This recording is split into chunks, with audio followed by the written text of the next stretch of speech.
Olá, pastora Sâmia Maria Talk. Shalom. Nada faltando, nada quebrado, nada fora do lugar.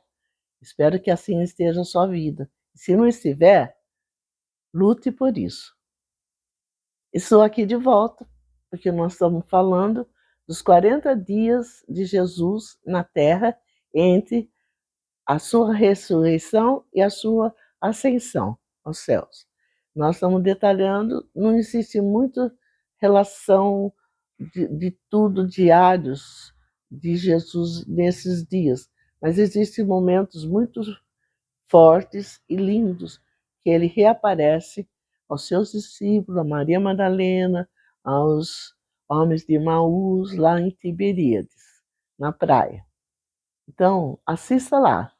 Ponha o seu like, compartilhe e deixa eu viver